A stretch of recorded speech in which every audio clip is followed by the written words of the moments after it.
جی بھائی عمران صاحب. جی السلام علیکم شیخ. وعلیکم السلام.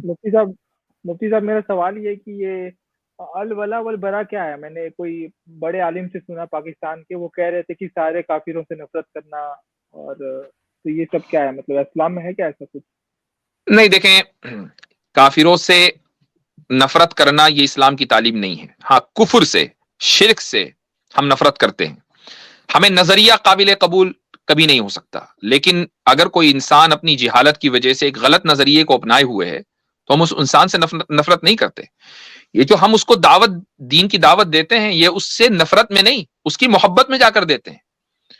اس لیے دیتے ہیں کہ بھائی وہ خدا کے سامنے پیش ہو تو عذاب سے بچ جائے. یہ ہم چاہتے ہیں کہ ہمارے ساتھ اگر اللہ تعالیٰ نے ہمیں یہ انعام دیا ہے کہ ہم جنتوں میں جا کر اور سعادت ابدیہ حاصل کریں، انٹرنل بلس حاصل کریں، تو وہ سعادت ابدیہ اس کو بھی ملنی چاہیے. تو یہ محبت ہے، یہ نفرت نہیں ہے. تو ہم انسانوں سے کبھی نفرت نہیں کرتے. ہاں، نظریات ہمیں نامنظور ہیں، ان سے ہم نفرت کر سکتے ہیں. تو ایک تو یہ فرق رکھیے گا. عقیدہ ولا اور برا، اس کا تعلق دراصل ایک اسلامی حکومت سے ہے کہ اسلامی حکومت اگر ہے تو آپ کن لوگوں سے الائنس قائم کریں گے اور کن لوگوں سے نہیں کریں گے. آپ مسلمانوں سے الائنس قائم کریں یا ان لوگوں سے الائنس قائم کریں جو آپ کے نظریے سے متفق ہیں. لیکن جو لوگ رسول اکرم صلی اللہ علیہ وسلم کی شان میں گستاخی کر رہے ہیں، یا مثلا وہ اللہ تعالیٰ کی شان میں گستاخی کر رہے ہیں شرک کر کے، تو جو ایک سوشل یا پولیٹیکل الائنس ہے وہ ان سے نہیں ہو سکتا. یہ عقیدہ ولا اور برا ہے.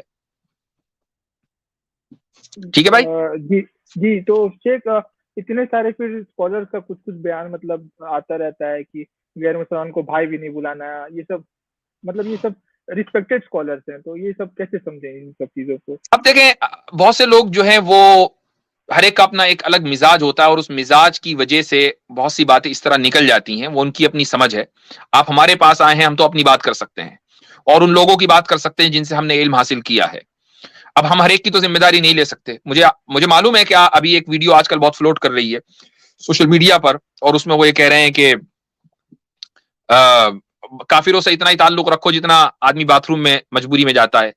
یہ چیز جو ہے بہرحال ہم اس سے متفق نہیں ہیں.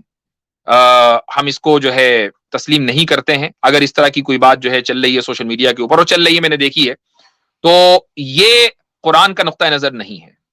رسول اکرم صلی اللہ علیہ وسلم تو کفار کو، مثلا جو وفد آتے تھے، ان کو مسجد میں ٹھہراتے تھے، مسجد میں ٹھہرتے تھے. وہ ان میں سے بہت سی مرتبہ لوگ اسلام قبول کر لیتے تھے، بہت سی مرتبہ نہیں کرتے تھے.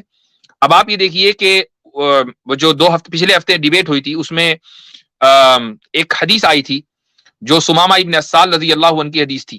ان کو رسول اکرم صلی اللہ علیہ وسلم نے مسجدی میں تو رکھا تھا ستون سے باندھ کر، اور اس وقت تو وہ کافر تھے، بعد میں انہوں نے اسلام قبول کیا.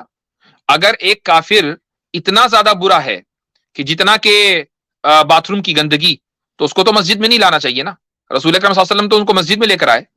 وفود کا جو ڈیلیگیشنز ہوتے تھے مسجد میں بیٹھ کر استقبال کرتے تھے. تو یہ اپروچ تو غلط ہے.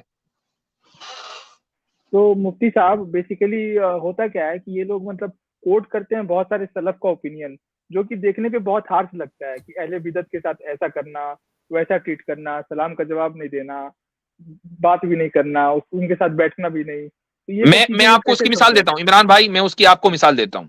ابھی ایک صاحب ہمارے یہاں آئے، ہماری ابھی تھوڑی دیر، آپ نے شاید سنا ہوگا، انہوں نے کہا ہمارے محلے میں ایک مولوی نما شخص ہے، وہ چینلوں کے اوپر جاتا ہے اور اسلام کی بدنامی کا سبب بنتا ہے. میں نے کیا کہا؟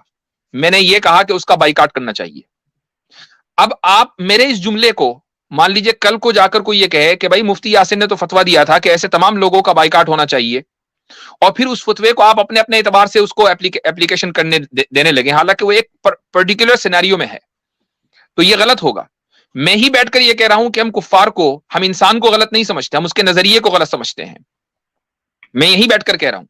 تو اب ایک ہی اسٹریم میں، اور میں اس کو اپنے اس اسٹیٹمنٹ کو جو میں نے بائیکاٹ کے تعلق سے کہا واپس نہیں لے رہا ہوں. تو بہت سی مرتبہ سلف کے ان اقوال کو سمجھنے میں غلطی ہو جاتی ہے چونکہ ہم اس کا پس منظر نہیں جانتے ہیں. اچھا عمران بھائی، میرا ایک سوال ہے آپ سے. جی عمران بھائی، آپ حارث سلطان کو جانتے ہیں؟ مرتد ہے نا شاید یہ. جی جی جی، آپ ان کے پاس ہاں جاتے ہیں؟ ہاں، ان کے چینل پہ بھی گئے ہیں آپ؟ نہیں کبھی نہیں. کبھی نہیں گئے؟ ایک چیز نہیں سنانا چاہتا ہوں میں آپ کو، ذرا سنیے گا، مجھے بتائیے گا، یہ آپ کی بات ہے، ذرا سنیں۔ اور حارث بھائی میں اس واجدی کے جو ہے چینل پہ بھی گیا تھا، اور میں جو ہے باقیوں کے چینل پہ بھی جاتا ہوں نا، تو میں جب پہلے کہہ دیتا ہوں نا مجھے کچھ بات کرنی ہے ایسے جھوٹ بول کے کہ میں مسلمان بنا ہوں ابھی ابھی، لیکن کچھ شک و شبہات ہے میرے اندر اور مجھے اس کے اوپر بات کرنی، ایک دم میرے کو کک کر کے نکال دیتے ہیں باہر۔ مجھے پوچھنا ہوتا ہے بھائی آئیسس میں مجھے عمران بھائی جی بھائی کیا خیال یہ میری آواز تھوڑی ہے، ہاں ہے؟ نہیں آپ کی آواز میں نہیں ہے؟ میں دو ہی جگہ گیا ہوں اس ٹیم میں، ایک آئی پلس ٹی وی پہ آتا ہے نا زید بھائی کا، تو ایک وہاں گیا ہوں، ایک یہاں پہ آیا ہوں بس، اور کہیں میں کبھی نہیں گیا۔ اچھا، حارث سلطان کے چینل پہ بھی نہیں گئے؟ کہیں بھی نہیں گئے آپ؟ نہیں جی میں مسلمان ہوں الحمدللہ، اشہد ان لا الہ الا اللہ و اشہد ان محمد رسول نہیں وہ تو ٹھیک ہے، نہیں وہ تو ٹھیک ہے، ہاں ماشاء اللہ ٹھیک ہے، ہاں۔ چلیں چلیں ٹھیک ہے، صحیح ہے، اگر آپ بینیفٹ آف ڈاؤٹ ہاں دیتے ہیں ہم، کوئی مسئلہ نہیں ہے، ٹھیک ہے، ایک آدمی ہاں اگر یہ ٹھیک کہہ ہے، رہا ہے اپنے ڈیفینس میں تو ہم اس کو نہیں کہیں گے، لیکن بہرحال اس طرح کے دیکھیے عمران صاحب ٹھیک، یہ کام ہمیں اس لیے کرنا پڑتا ہے کہ آپ نے دیکھ لیا نا، وہ آدمی خود ہی کہہ رہا ہے کہ میں جب جی جاتا ہوں نام بدل کر تو میں ان سے سوال کرتا ہوں، یعنی مسلمان بن کر وہ ہم سے سوال کرتا ہے، جی جی جی تو یہ ہمیں احتیاط کرنی پڑتی ہے، چونکہ سامنے والے کی اگر نیت غلط ہے تو پہلے تو ہم اس کو ایکسپوز کریں گے نا۔ جی جی صحیح، لیکن دراصل میں یہ مجھے بہت چیز پریشان کر رہی تھی یہ چیز بہت سال سے، تو اس لیے میں پوچھتا ہوں کیونکہ بہت ہارش لگتا ہے کچھ چیز، تو میں ٹھیک ہے، اسی وجہ سے سرچ کر بہرحال رہا تھا۔ امید ہے کہ آپ کا یہ مسئلہ کلیئر ہو گیا ہوگا۔